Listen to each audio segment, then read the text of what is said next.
आज की कहानी महाभारत में पांडव के पिता से संबंधित है। क्या आप जानते हैं कि पांडु पुत्रों के अपने ही पिता का मांस खाया था, लेकिन उन्हें ऐसा करने की जरूरत क्यों पड़ी?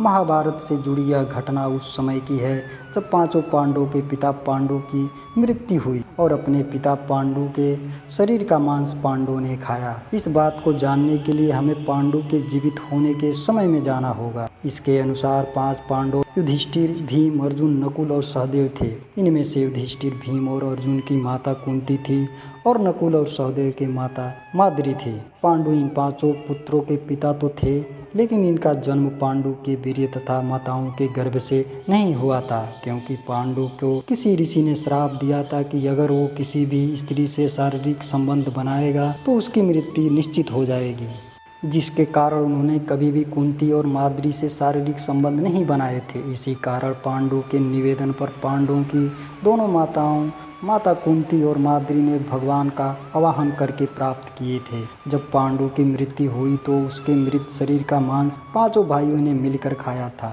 इसके पीछे का कारण पांडु की अपनी ही इच्छा का होना था। दरअसल पांडु खुद चाहते थे कि उनके पुत्र उनका मांस खाएं, क्योंकि पांडव पुत्र पांडु के वीर्य से पैदा नहीं हुए थे, जिस कारण पांडु का ज्ञान कौशल उसके पुत्रों में नहीं था।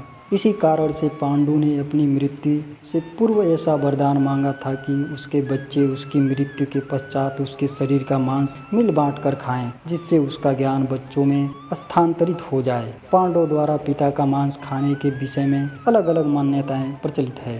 कुछ विद्वानों का मानना है कि पांचों भाइयों ने अपने पिता पांडु का मांस मिल बांट कर खाया था, लेकिन सबसे ज़्यादा मांस सहदेव ने खाया था। जबकि दूसरी मान्यता के अनुसार सिर्फ सहदेव ने पिता की इच्छा का पालन करते हुए उनके मस्तिष्क के 3 हिस्से खाए। पहले टुकड़े को खाते ही सहदेव को इतिहास का ज्ञान हुआ, दूसरे टुकड़े को खाते ही वर्तमान का और तीसरे टुकड़े को खाते ही भविष्य का ज्ञान हो गया। यही कारण था कि सहदेव अपने सभी भाइयों में सबसे अधिक ज्ञानी था। साथ ही भविष्य में होने वाली घटनाओं को भी देख लेने की शक्ति मिल गई थी। भविष्य में होने वाली घटनाओं को भी देख लेने की शक्ति के कारण सहदेव ने महाभारत का युद्ध देख लिया था। श्री कृष्ण को डर था कि सहदेव किसी और से यह राज न बता दे, इसलिए श्री कृष्ण ने सहदेव को यह श्राप दे दिया कि अगर वह किसी से यह बात बोलेगा तो उसकी मृत्यु हो जाएगी। इसी कारण उसने किसी को यह बात नहीं बताई थी। क्रोध हमेशा मनुष्य को तब आता है जब वह अपने आप को कमज़ोर और हारा हुआ पाता है। ज़िंदगी में मनुष्य की आंखें बंद करने से कभी मुसीबत नहीं टला करती, बल्कि उस मुसीबत का समाधान करने से मनुष्य की आंखें खुला करती है। उस मनुष्य की ताकत का कोई मुकाबला नहीं कर सकता जिसके पास सब्र की ताकत है। यदि हम समाधान का हिस्सा नहीं हैं तो इसका मतलब यही है कि हम खुद समस्या हैं। एक पल में मान लेते हैं कि किस्मत में लिखे फैसले बदला नहीं करते, लेकिन आप फैसले तो कीजिए, क्या पता किस्मत ही बदल जाए। हर मनुष्य को ये याद रखना चाहिए, जब तक हम खुद पर विश्वास नहीं करेंगे तब तक हम अपना सम्मान नहीं कर सकते। मनुष्य का असली चरित्र तब सामने आता है जब वो नशे में होता है। फिर नशा चाहे धन का हो, पद का हो, रूप का हो या शराब का हो, सभी गलत कार्य मन से उपजते हैं। अगर मन परिवर्तित हो जाए तो क्या गलत कार्य ठहर सकता है? अगर समय किसी का इंतज़ार नहीं करता तो आप सही समय का इंतज़ार क्यों करते हो? जो समय चल रहा है वही सबसे बेहतर समय है। इतने कमज़ोर मत बनो कि कोई आपको तोड़ सके, बल्कि इतना मजबूत बनो कि आपको तोड़ने वाला खुद ही टूट जाए।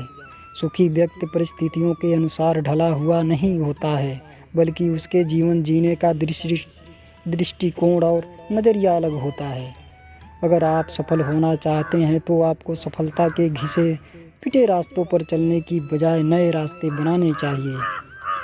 कड़ी मेहनत के बिना सफलता का प्रयास करना तो ऐसा है जैसे आप वहां से फसल काटने की कोशिश कर रहे हो जहां आपने फसल बोई ही नहीं है। दुख भोगने से हमें सुख के मूल्य का ज्ञान होता है। बुरा वक्त कभी भी बताकर नहीं आता, लेकिन बहुत कुछ सिखाकर ज़रूर जाता है।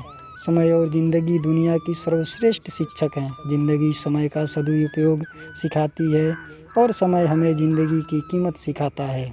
भगवान श्री कृष्ण कहते हैं, किसी भी मनुष्य की इच्छा शक्ति अगर उसके साथ हो तो वह कोई भी काम बड़ी आसानी के साथ कर सकता है। इच्छा शक्ति और दृढ़ संकल्प ही मनुष्य को रंग से राजा बना सकती है।